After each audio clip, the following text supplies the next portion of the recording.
दोस्तों, हम इंडियंस के लिए जब भी इन्वेस्टिंग की बात आती है तो दो ऑप्शन ऐसे हैं जिसमें लोग आंख बंद करके ट्रस्ट करते हैं। एक है रियल एस्टेट और दूसरा है गोल्ड। लेकिन रियल एस्टेट में आपको एक बहुत बड़ा अमाउंट चाहिए, तो बिगिनर्स के लिए बच जाता है गोल्ड।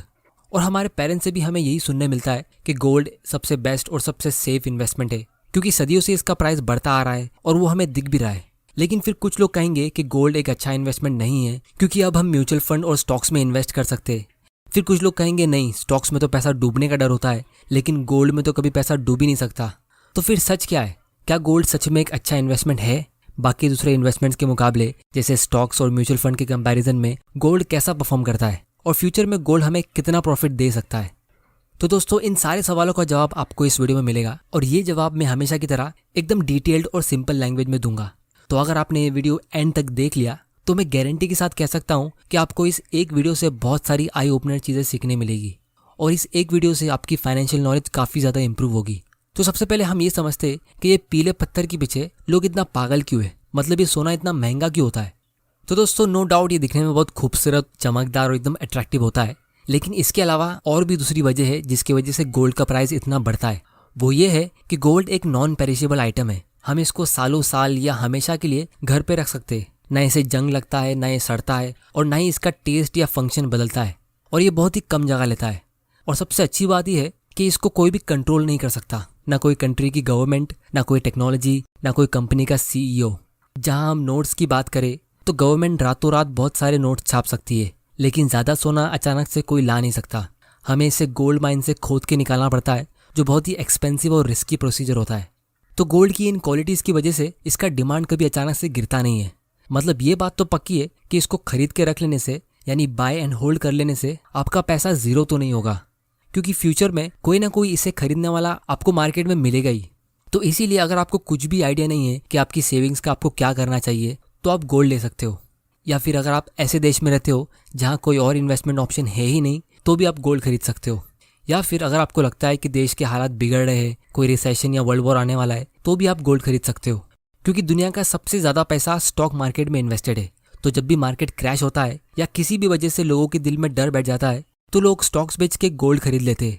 तो अगर आप पहले से ही अमीर हो और आपके पास बहुत सारा पैसा है जिससे आप अपनी पूरी लाइफ टाइम का गुजारा कर सकते हो, तो आप गोल्ड खरीद सकते हो। लेकिन अगर आपको अमीर बनना है, तो अब हम इस वीडियो के इंटरेस्टिंग पार्ट की तरफ आते हैं और ये समझते हैं कि जब इसके इतने सारे बेनिफिट्स है, तो बड़े बड़े इन्वेस्टर्स और अमीर लोग इसमें इन्वेस्ट क्यों नहीं करते। तो दोस्तों, गोल्ड की 3 सबसे बड़ी प्रॉब्लम है। सबसे पहली तो ये कि ये हमारे लिए कोई एक्चुअल वैल्यू क्रिएट नहीं कर सकता।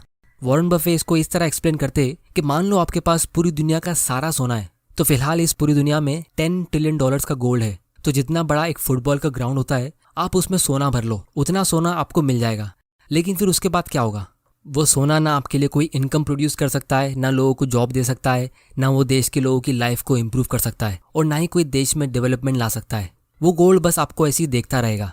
और इसीलिए वॉरेन बफे कहते, I have no views as to where the gold will be in the future, but one thing I can tell you is that it will not do anything between now and judgement day. मतलब वो सोना आपको बस देखता रहेगा और आपके लिए कुछ काम नहीं करेगा। However, Coca Cola will be making money, and I think Apple will be making a lot of money, and it's a lot better to have a goose that keeps on laying eggs than a goose that just sits there and needs insurance and storage and a few costs like that।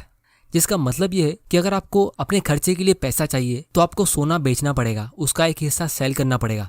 लेकिन अच्छी company से आपको dividends मिलता है, जिसे आप shares को hold करते हुए भी अर्न कर लेते हो। तो आपका इन्वेस्टमेंट भी ग्रो होता है और आपकी इनकम भी ग्रो होती है, जैसा मैंने ये वाले वीडियो में एकदम डिटेल में एक्सप्लेन किया है। और कंपनी से लोगों को जॉब्स मिलते हैं, लोगों का लाइफस्टाइल इंप्रूव होता है, देश की तरक्की होती है, वगैरह वगैरह। इसीलिए वॉरेन बफे कंपनीज को प्रीफर करते हैं, मतलब स्टॉक्स खरीदना प्रीफर करते हैं। और क्योंकि ये कोई वैल्यू क्रिएट नहीं कर रहा है, तो लोग इसमें तभी इन्वेस्ट करते हैं जब लोगों के दिल में डर पैदा होता है। लेकिन अगर हम स्टॉक्स की बात करें, तो ऐसी बहुत सारी कंपनीज है जिनका डिमांड हमेशा रहता है, फिर चाहे मार्केट क्रैश हो या नहीं। वो कंपनीज कंटिन्यूसली ग्रो होती रहती है और उनका प्राइस इतना फ्लक्चुएट भी नहीं होता है। जैसे आप गूगल का प्राइस देख सकते हो या फिर माइक्रोसॉफ्ट का प्राइस देख सकते हो। और दूसरी प्रॉब्लम गोल्ड की ये है कि हम इसकी इंट्रिंसिक वैल्यू निकाल नहीं सकते, क्योंकि जब भी हम गोल्ड में इन्वेस्ट करने की बात करते, तो हम हमेशा यही पूछते कि भाव कितना है, प्राइस कितना है। कोई ये नहीं पूछता कि वैल्यू कितनी है। और जब भी हम देखते कि गोल्ड का प्राइस पिछले कुछ महीनों के मुकाबले ज़्यादा महंगा हो गया है, तो हम समझ लेते हैं कि ये फिलहाल महंगा है, मतलब अभी सेल करना बेस्ट होगा। और अचानक से एकदम शॉर्ट टर्म में इसका प्राइस गिर जाता है, तो हम समझ लेते हैं कि ये सस्ता हो गया है, मतलब ये टाइम पे खरीदना चाहिए। तो ये एक टिपिकल टेक्निकल एनालिसिस होता है कि आप इसका पिछले कुछ दिनों का प्राइस का चार्ट देख के एनालाइज कर रहे हो कि आपको खरीदना चाहिए कि नहीं। लेकिन इन्वेस्टिंग की दुनिया में ये प्राइस और वैल्यू दोनों अलग चीज़ होती है।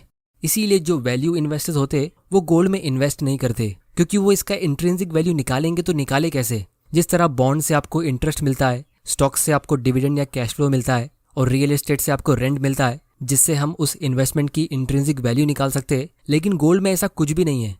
गोल्ड में आपके पास सिर्फ एक ही डेटा अवेलेबल है, वो है उसका हिस्टोरिक प्राइस। और अगर आप गोल्ड पे थोड़ा रिसर्च करोगे तो आपको पता चलेगा कि इसका प्राइस सबसे ज़्यादा रिसेशन और मार्केट क्रैश के टाइम पे ही बढ़ता है, जिसको कोई भी प्रिडिक्ट नहीं कर सकता।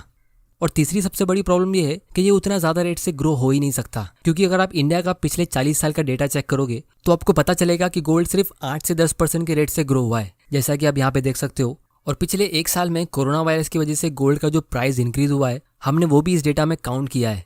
फिर भी इसका लॉन्ग टर्म रिटर्न 10% के नीचे ही है। और अगर हम रियल रिटर्न्स की बात करें तो आपको पता चलेगा कि इंडिया में 8% का तो इन्फ्लेशन रहा है। मतलब महंगाई को एडजस्ट करके गोल्ड ने हमें सिर्फ 1 या 2% का रिटर्न दिया है, क्योंकि हम ना चाहते हुए भी इन्फ्लेशन टैक्स पे करते ही है। ये चीज़ के बारे में मैंने लास्ट वीडियो में बहुत डिटेल में एक्सप्लेनेशन दिया है, इसका लिंक मैं नीचे डिस्क्रिप्शन में डाल दूंगा। तो एक्चुअली में अगर आप गोल्ड में लॉन्ग टर्म के लिए इन्वेस्ट करते हो तो आप कुछ भी प्रॉफिट नहीं कमा रहे हो। इसीलिए अगर आप पहले से ही अमीर हो तो ये गोल्ड आपको अमीर रख सकता है, लेकिन अमीर बना नहीं सकता। और इसका सिंपल प्रूफ ये है कि आपको दुनिया में एक भी आदमी ऐसा नहीं मिलेगा जो कहेगा कि वो गोल्ड में इन्वेस्ट करके अमीर बना है। आपको ऐसे बहुत सारे लोग मिल जाएंगे जो रियल एस्टेट में इन्वेस्ट करके अमीर हुए हैं या फिर स्टॉक्स में इन्वेस्ट करके अमीर हुए हैं, लेकिन गोल्ड से इन्वेस्ट करके अमीर हुए लोग आपको कभी नहीं मिलेंगे। और आज की तारीख में जितने भी लोग फोर्ब्स 500 रिचेस्ट मैन की लिस्ट में है, वो सब बिजनेस ओनर्स है, यानी स्टॉक ओनर्स। क्योंकि लॉन्ग टर्म में 10% और 15% में ज़मीन आसमान का फर्क पड़ता है। यूएसए की एप्पल कंपनी 40 साल में ही 0 से लेकर $2 ट्रिलियन की कंपनी बन गई है। और जिस रेट से ये कंपनी ग्रो हो रही है, इसको मुश्किल से सिर्फ 10 साल लगेंगे $10 ट्रिलियन तक पहुंचने के लिए, कंपाउंडिंग के पावर की वजह से। मतलब जितना गोल्ड पूरी दुनिया में है, उतनी वैल्यूबल ये एप्पल कंपनी हो जाएगी। और ये सिर्फ एक कंपनी है यूएसए की।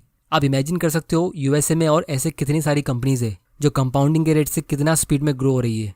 और जिन लोगों को लगता है कि गोल्ड में इन्वेस्ट करके उनका पैसा ग्रो हो रहा है, तो वो अपने कैलकुलेशन में इन्फ्लेशन को इग्नोर कर रहे हैं, जबकि लोग खुद जानते हैं कि 10-20 साल पहले चीज़ें कितनी सस्ती मिलती थी और आज कितनी महंगी हो गई है। तो लोगों को महंगाई के बारे में ज़रूर पता होता है, लेकिन कभी ये पता लगाने की कोशिश नहीं करते कि ये इन्फ्लेशन क्या रेट से ग्रो होता है और उनके इन्वेस्टमेंट का रियल रिटर्न यानी इन्फ्लेशन एडजस्टेड रिटर्न क्या रेट से ग्रो हो रहा है। अब दोस्तों यहाँ पे कुछ लोग कहेंगे कि पिछले 2 साल में गोल्ड ने हमें बहुत अच्छा रिटर्न दिया है, लेकिन दोस्तों आप लोगों को अपने आप से कॉमन सेंस क्वेश्चन पूछना चाहिए कि क्या आप इसमें सिर्फ 2-3 साल के लिए इन्वेस्ट करोगे या फिर एक्चुअल वेल्थ क्रिएट करने के लिए करोगे। और अगर आप 2-3 साल के लिए भी इन्वेस्ट करोगे तो आपको पता चलेगा कैसे कि गोल्ड का प्राइस बढ़ने वाला है। इसीलिए मेरे हिसाब से गोल्ड हमें लॉन्ग टर्म में उतना ही रिटर्न दे सकता है जितना कंट्री की इन्फ्लेशन होती है। इसीलिए गोल्ड एक बुरा इन्वेस्टमेंट नहीं है और एक अच्छा इन्वेस्टमेंट भी नहीं है। गोल्ड एक इन्वेस्टमेंट ही नहीं है, क्योंकि gold is a real money. 1000 साल पहले 1 तोला सोना एक नॉर्मल मिडिल क्लास फैमिली के महीने का खर्चा कवर कर सकता था, और आज भी 1 तोला सोना एक नॉर्मल मिडिल क्लास फैमिली का महीने का खर्चा कवर कर सकता है। और फ्यूचर में भी इसका प्राइस इन्फ्लेशन के साथ यही रेट से ग्रो होगा, और 1000 साल बाद भी 1 तोला सोना एक मिडिल क्लास फैमिली का महीने का खर्चा ही कवर कर पाएगा। तो इसीलिए मेरे हिसाब से जितनी भी फिक्स्ड इनकम वाली स्कीम्स होती है, जैसे एफडी, बॉन्ड्स या फिक्स डिपॉजिट, ये सब कुछ भी काम की नहीं है। फाइनेंशियल इंडस्ट्री के लोग आपसे कहेंगे कि आपको अपना पोर्टफोलियो स्टॉक्स और डेट फंड्स में डिवाइड करके रखना चाहिए, मतलब थोड़ा पैसा इक्विटी फंड्स में और थोड़ा डेट फंड्स में, ताकि आपका पोर्टफोलियो मार्केट क्रैश के बीच में स्टेबल रह सके। लेकिन वो ये इसीलिए कहते हैं ताकि आप उनकी स्कीम्स में इन्वेस्टेड रहो, क्योंकि अगर आपको डाइवर्सिफाई करना ही है तो सही तरीका ये होगा कि आप गोल्ड और स्टॉक्स में अपने पोर्टफोलियो को डिवाइड करो। क्योंकि लॉन्ग टर्म में गोल्ड तो आपको वैसे भी 7-8% का रिटर्न दे ही रहा है, लेकिन अगर बीच में कभी मार्केट क्रैश होता है तो आपको 7-8% से भी ज़्यादा रिटर्न मिल सकता है, क्योंकि मार्केट क्रैश के बीच गोल्ड का प्राइस 40-50% ऊपर निकल जाता है। लेकिन एफडी और डेट फंड्स में आपको वही 6 से 7% का इंटरेस्ट मिलेगा, उससे ज़्यादा आपको मिल ही नहीं सकता। आप अपना पोर्टफोलियो कैसे बना सकते हो और डाइवर्सिफाई कैसे कर सकते हो, इस चीज़ के ऊपर हम आने वाली वीडियोस में डिस्कशन करेंगे। तो अगर आपको online stocks, mutual fund, index fund या गोल्ड में इन्वेस्ट करना है तो आप नीचे डिस्क्रिप्शन की लिंक पे क्लिक करके अपना इन्वेस्टिंग अकाउंट ओपन कर सकते हो और घर बैठे बैठे इन्वेस्टिंग की शुरुआत कर सकते हो।